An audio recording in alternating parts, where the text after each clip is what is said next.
vamos a contaros qué hay detrás de la persona sobre la que más se ha escrito y hablado en la historia de la humanidad: Yeshua ben Yosef, Jesús, hijo de José, es decir, Jesús de Nazaret. Pero no vamos a hablar de él desde el punto de vista religioso.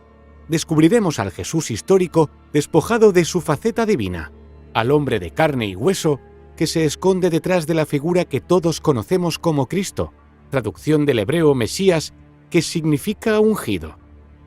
La primera pregunta que debemos hacernos es si desde un punto de vista científico se puede demostrar su existencia.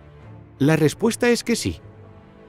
Sabemos que nació en tiempos de Octavio Augusto, que gobernó entre el 27 a.C. y el 14 después de Cristo, y que muere en tiempos de Tiberio, que gobernó entre el 14 y el 37 después de Cristo.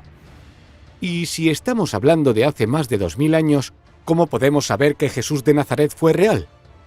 Pues sobre todo gracias a los testimonios escritos y a la arqueología. Su existencia puede ser verificada por las menciones que hacen de él diferentes autores. Vamos a comentar las que hacen dos historiadores no cristianos de la antigüedad, Tácito y Flavio Josefo, décadas después de su muerte, cuando el cristianismo comenzaba a extenderse por el mundo. Tácito habla de él en sus anales en una crítica al gobierno de Nerón, que fue del 54 al 68 después de Cristo. Dice lo siguiente: por lo tanto, aboliendo los rumores, Nerón subyugó a los reos y los sometió a penas e investigaciones. Por sus ofensas, el pueblo que los odiaba los llamaba cristianos, nombre que toman de un tal Cristo que en época de Tiberio fue ajusticiado por Poncio Pilato. Reprimida por el momento, la fatal superstición irrumpió de nuevo no solo en Judea, de donde proviene el mal, sino también en la metrópoli, donde todas las atrocidades y vergüenzas del mundo confluyen y se celebran.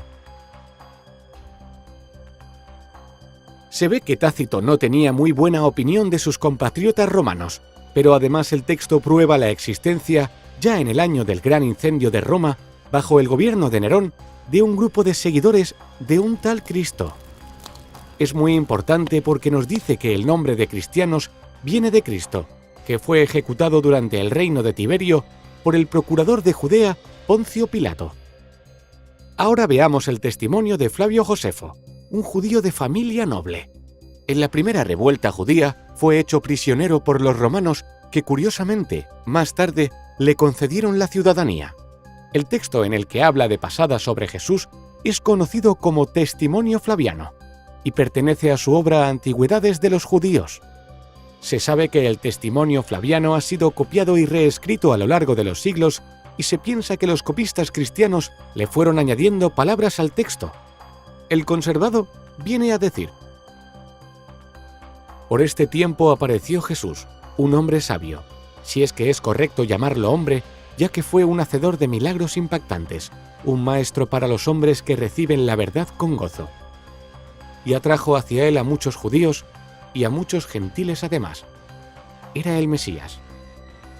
Y cuando Pilato, frente a la denuncia de aquellos que son los principales entre nosotros, lo había condenado a la cruz, aquellos que lo habían amado primero no le abandonaron, ya que se les apareció vivo nuevamente al tercer día, habiendo predicho esto y otras tantas maravillas sobre él los santos profetas. Aunque la mayoría de los historiadores piensan que Flavio Josefo realmente escribió: por este tiempo apareció Jesús, un hombre sabio, y atrajo hacia él a muchos judíos. Y cuando Pilato, frente a la denuncia de aquellos que son los principales entre nosotros, lo había condenado a la cruz, aquellos que lo habían amado primero no le abandonaron. Debemos tener muy en cuenta los textos de los historiadores de la antigüedad, pero no es bueno creernos todo lo que nos cuentan como una verdad absoluta, ya que fueron copiados y traducidos muchas veces y puede que se añadieran interesadamente palabras nuevas a sus escritos. Ya tenemos varios testimonios de dos autores no cristianos que nos hablan sobre Jesús.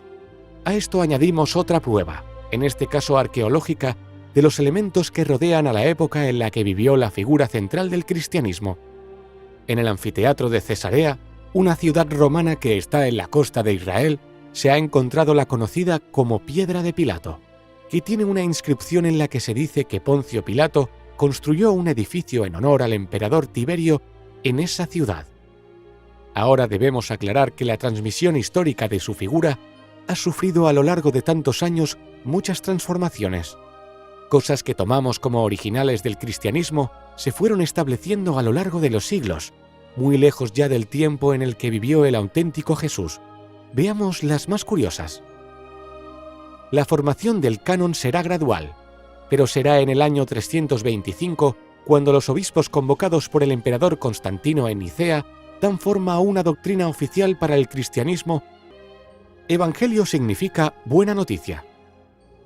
Los evangelios son textos escritos bastante después de la muerte de Cristo. Hay 4 canónicos y muchos otros apócrifos. Los 4 evangelios canónicos, el de Mateo, Marcos, Lucas y Juan, son un conjunto de pequeños relatos o colecciones independientes. Unos se inspiran en los otros y en numerosas ocasiones se contradicen entre sí.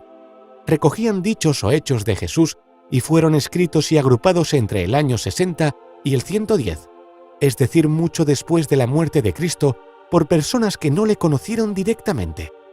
Aún así, son muy valiosos porque nos transmiten a un Jesús de Nazaret lejos de la divinización posterior, a un Jesús real, como una persona de carne y hueso que tenía hermanos.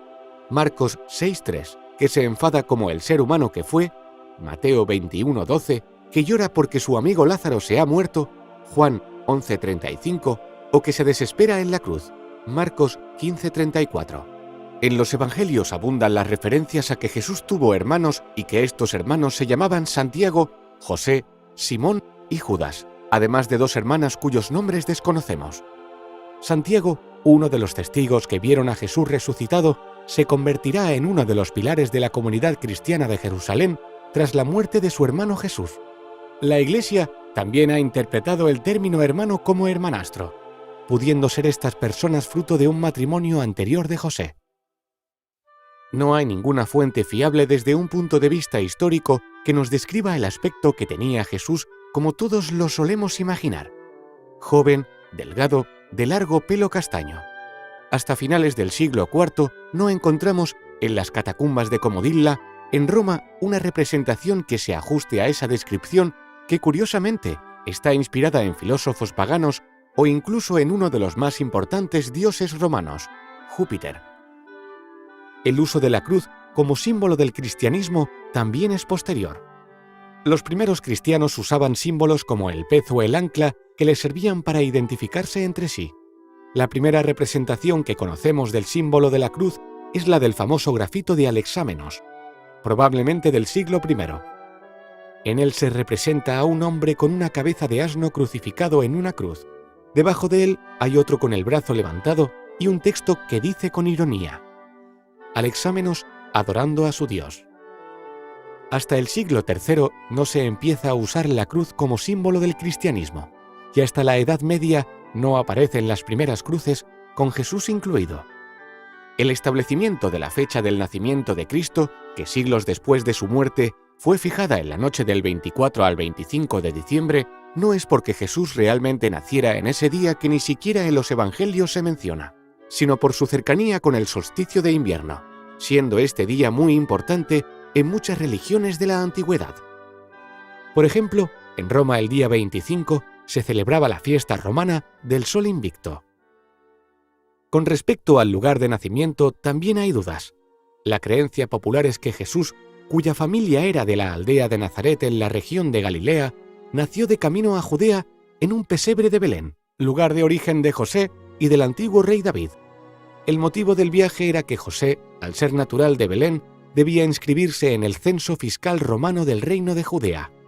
Sin embargo, en esa época Judea aún era un reino cliente pero independiente de Roma, que tenía a su propio rey, Herodes. Por lo tanto, es raro que sus habitantes necesitasen inscribirse en ningún censo porque no pagaban impuestos a los romanos. Seguramente Jesús nació en Nazaret y no en Belén, pero en 2 de los evangelios, Lucas y Mateo, se dice que nació en Belén, probablemente para ajustarlo con una vieja profecía. Otra cosa que no cuadra mucho con la arqueología es la disposición de los llamados santos lugares de Jerusalén. La mayoría fueron fijados por Helena, la madre del emperador Constantino, que es la patrona de los arqueólogos. En teoría se corresponden con los lugares en los que se desarrolla la vida y muerte de Jesús. Sin embargo, Helena no tiene en cuenta que Jerusalén había sido reformada totalmente por el emperador Adriano tras los destrozos de la Segunda Guerra Judeo-Romana, y que los lugares santos que ella creía encontrar en sus excavaciones no se correspondían en realidad con los lugares en los que originalmente se había desarrollado la vida de Jesús. Por ejemplo, el Vía Crucis. El peregrinaje actual sale de la fortaleza Antonia y se dirige hacia el Monte Calvario. Sin embargo, es muy posible que Jesús fuera juzgado en el antiguo palacio de Herodes, sede del pretorio, que se encuentra en otra zona de la ciudad, debajo del barrio armenio, siendo el itinerario hacia el Monte Calvario totalmente diferente.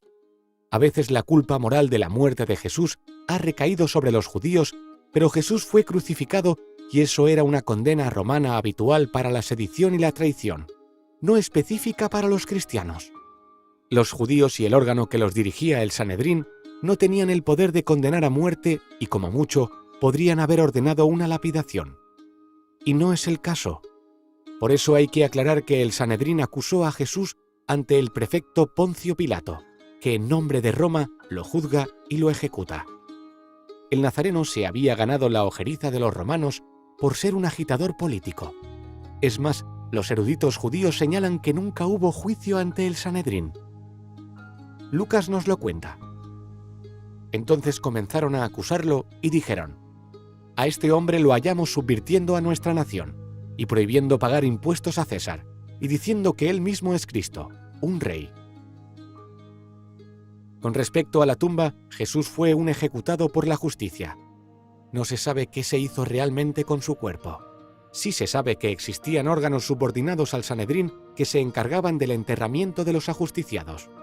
Para ello disponían de tumbas públicas que, cuando se llenaban, eran vaciadas en una fosa común para introducir los cuerpos de los nuevos ajusticiados. Así que muchos estudiosos ven posible que el cuerpo de Jesús acabara perdido en un lugar de difícil acceso.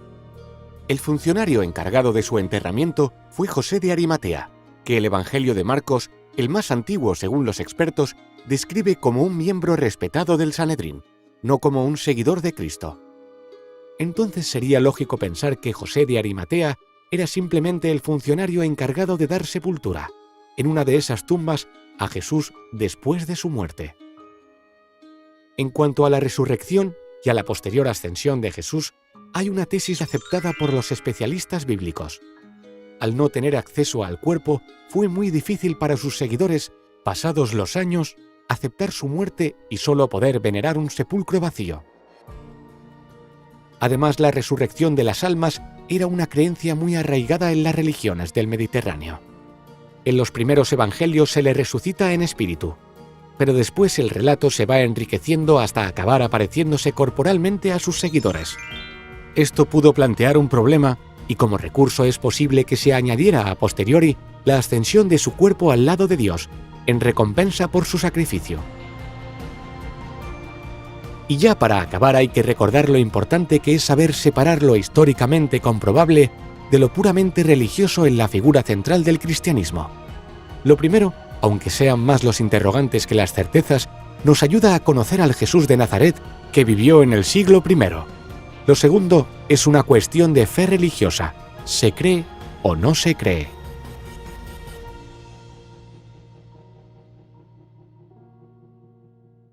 Amazing